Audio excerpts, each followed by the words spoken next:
제가 중학교 때 있었던 일인데요. 어느 날 국어 시간에 선생님께서 숙제로 글을 내주셨어요. 그런데 다음날 이제 선생님이 오셔서 이러시는 거예요. 너희들이 쓴 글 잘 봤어. 그 중에서 내가 한 편 읽어줄게. 그래서 쭉 듣고 있는데 그 글이 제가 쓴 글이더라고요. 그리고 선생님께서 이렇게 말씀하셨습니다. 진이야, 글을 참 재밌게 잘 썼구나. 이 한마디였어요. 정말 이 한마디가 이미 20년, 30년이 가까운 지금까지도 저는 잊히지가 않습니다. 오늘 이 영상은 그 한마디에 대한 이야기예요. 우리 작가님들 글 쓰시고 나서 가족분이나 뭐 친한 친구나 보여주신 적 있나요? 그러면은 어떤 피드백을 받잖아요. 재밌게 참 잘 썼네. 어머, 글을 이렇게 잘 쓰는구나. 뭐 이런 얘기들 받잖아요. 물론 가족분들이 잘 썼다고 해줘도 기분이 좋아요. 당연히 좋습니다. 근데 뭐가 좀 다르죠. 친구가 와, 너 정말 글 잘 쓴다 라고 칭찬해 줄 때랑 내가 진짜 잘하고 싶은 분야에 그 길을 먼저 걷고 있는 사람이 내게 1대1로 말을 해줬을 때, 자, 그 무게가 참 다르죠. 왜 친구나 가족이 해줄 때랑 내가 가고 싶은 분야에 먼저 가 있는 사람이 해준 칭찬이랑 왜 차이가 날까요? 제 생각엔 이유가 두 가지 같아요. 첫째, 내가 걷고 싶은 길을 먼저 걷고 있는 사람이 내게 칭찬을 해줬을 때 왠지 저 사람이 나에게 잘했다, 좋았다 라고 해주면 뭔가 신뢰가 더 되는 기분? 그쵸? 둘째, 나도 저 사람처럼, 저 작가님처럼 될 수 있다라는 어떤 가능성의 문이 열리는 느낌. 중학교 때 국어 선생님이 제게 칭찬을 해줬을 때 딱 그거였어요. 의지박약에 끈기 부족에 성적 부진하에 수줍음 끝판왕에 발표 공포증이 있던 나도 잘할 수 있는 게 있구나.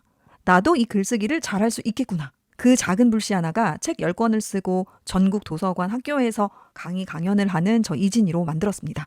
작가로서 첫 발을 내디뎠을 때가 생각이 나는데요. 100만 부 베스트셀러 작가, 이미 200만 부는 될 것 같은데요. 언어의 온도를 쓰신 이기주 작가님의 북토크가 당시 제가 사는 지역에 이기주 작가님의 북토크가 열렸어요. 당연히 저는 갔죠. 사인을 받으려고 줄을 서 있는데 제 순서가 왔을 때 저는 용기 내서 제가 어떻게 했냐면요. 당시 제 첫 책 있죠. 꽂히는 글쓰기의 장기수를 내밀었어요. 작가님한테 사인을 받으면서 책을 내밀었는데 작가님이 제 책을 받으시고 미소를 띄우시면서 막 사인을 해주시면서 이렇게 말해 주시는 거예요. 진희 작가님, 글을 통해서 더 많은 사람들의 마음을 따뜻하게 해주세요. 응원합니다. 이렇게 얘기해 주시는데 와, 진짜 그 몇 초가 저한테는 정말 몇 년치, 몇십 년치의 어떤 확신이 됐습니다. 그 확신이 뭔 줄 아세요? 내가 계속해서 글을 써도 되는 사람이구나 라는 확신이요. 이게 칭찬의 힘이 아닐까요? 특히 내가 걷고자 하는 길에 먼저 가고 있는 선배님? 한 발 앞서가고 있는? 10발 앞서가고 있는 분들의 그런 칭찬 받을 때가 정말 그게 큰 힘이 되더라고요. 제가 도서관에서 수업을 많이 진행을 하고 있는데요. 이런 적이 있었어요. 어떤 수강생분이 자신이 쓴 글에 자신이 없고 뭔가 실습하고 발표하면 늘 주눅이 드는 분이 계셨거든요. 자기 글에 항상 이게 이렇게 써도 되나요? 너무 자신이 없어요 라고 하시던 분이었어요. 근데 제가 그분이 쓴 글을 보고 너무 놀랐어요. 그리고 진심으로 이렇게 말씀을 드렸습니다. 작가님, 이 문장 정말 아무도 베낄 수 없는 정말 오롯이 작가님의 문장이네요 라고 말씀을 드린 적이 있거든요. 그 한마디 이후로 이 작가님이 이 수강생분이 정말로 달라지셨어요. 나중에 모든 강의가 끝이 나고 한 몇 주 있다가 제 개인 이메일로 연락이 왔는데요. 브런치 작가가 됐다고 하시더라고요. 너무 기뻤습니다. 또 비슷하게 다른 분은 출판사의 원고를 투고해서 진짜 작가님이 되신 분이 계시고요. 이런 사례는 너무 많습니다. 제가 대단해서일까요? 절대 아니죠. 저는 그냥 책을 낸 사람, 강의하는 사람이라는 어떤 작은 권위가 있었던 거예요. 그 권위가 제 말에 힘을 실어준 거고 그 힘이 그분들의 닫혀있던 어떤 마음의 문을 열지 않았나 싶습니다. 우리 영상을 보시는 작가님들도 누군가의 그 문을 여는 말 한마디를 받으실 자격이 있죠. 사실 이 칭찬의 힘은요. 제가 진행하는 클래스에서도 일어나고 있어요.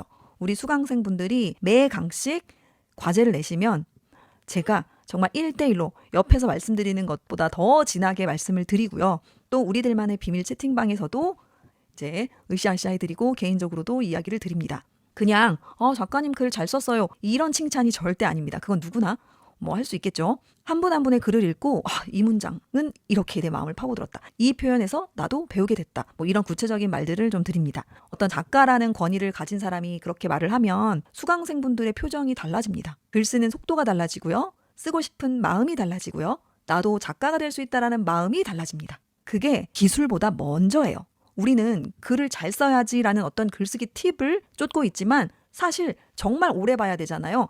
글쓰기는 단거리가 아니잖아요. 마라톤입니다. 그렇기 때문에 기술보다는 먼저 가장 봐야 할 거는 나의 마음가짐이라고 생각해요.